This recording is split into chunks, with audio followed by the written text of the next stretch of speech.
स्वर्गीय बाळासाहेब ठाकरे समृद्धी महामार्गाचा गलथान कारभार समोर।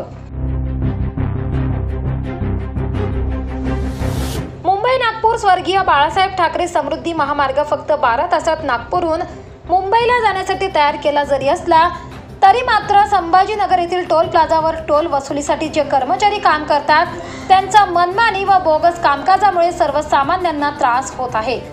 एकीकडे सरकार म्हणते digital India, online debit card, Google Pay इत्यादी सोयीस्कर साधनांचा वापर करा, तर दुसरीकडे वाहन चालकांना फक्त कॅश स्वीकारले जाते असे म्हटले जाते।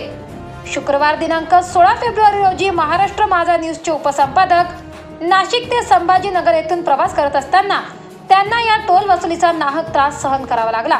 यात वेळही गेला। जेव्हा त्यांनी टोल भरण्यासाठी कार्ड स्वाईप करण्यास दिले तेव्हा स्वाईप मशीन ही चार्ज नव्हते, आमच्याकडे वायफाय काम करत नाही, आपण रोख रक्कम द्यावी असा आग्रह हे टोल कर्मचारी करत आहे।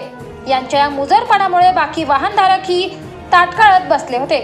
समृद्धी महामार्गासाठी करोडो रुपये खर्च करून जर सर्वसामान्यांना मूलभूत सुविधा मिळत नसेल तर मग डिजिटल इंडियाचा फायदा काय, असा सवाल नागरिकांकडून केला जात आहे।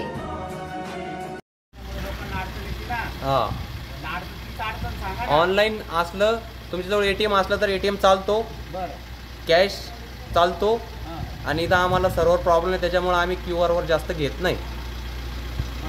हां, सर्व्हरचा प्रॉब्लेम। कॅशचे एवढं जात नाही सर, तरी 2-3 गाड्या जातात। सगळ्या गाड्या किती जातात? जास्त एवढं जात नाही, जास्त फास्टॅगच चालतं। फास्टॅग जास्त। हां, आणि ऑनलाईनची काय समस्या? ऑनलाईनची रेंज प्रॉब्लेम येतो आम्हाला। तुमचं सिनियर कोण आहे? मालक कोण आहे? SRTCच्या ताब्यात सर आहे डायरेक्ट। त्यांना कळवलं का तुम्ही काय असा सर प्रॉब्लेम? हां सर, कळवले। तुमच्याकडे कॅश सुविधा काहीच नाही आहे का सर? कॅशची आहे, ज्यावेळेस फास्टॅग असल्यानंतर ऑनलाईन असल्यानंतर ऑटोमॅटिक होतं। जर तुमचं जर ऑनलाईन असलं QR प्रॉब्लेम येतो इथं, जर तुमचं ATM असलं तर ATMमध्ये तुरंत होऊन जातं, फक्त QR प्रॉब्लेम येतो। ही जी गोष्ट आहे तुम्ही तुमच्या वरिष्ठांना सांगितली का? हां सर, सांगितलेली। कधी कधी रेंजचा प्रॉब्लेम आहे त्याच्यामुळे होतो ते। किती दिवसापासून आहे हा प्रॉब्लेम? सर रेंजचा प्रॉब्लेम ज्यावेळेस आला त्यावेळेस होतं ते। याच्यावर काय उपाययोजना केल्या आहे तुम्ही? चालू आहे सर, ते कंपनीचे लोक आले होते जिओचे, त्यांनी चेक करून जायले। आता कधीपर्यंत हे सॉल्व्ह होऊ शकतं? होऊन जाईल सर, त्याने सांगितलेलं आहे होऊन जाईल, केअर कस्टमरला सांगितलेलं होऊन जाईल म्हणून। महाराष्ट्र माझा न्यूजसाठी उपसंपादक भैयासाहेब कटारे, संभाजीनगर।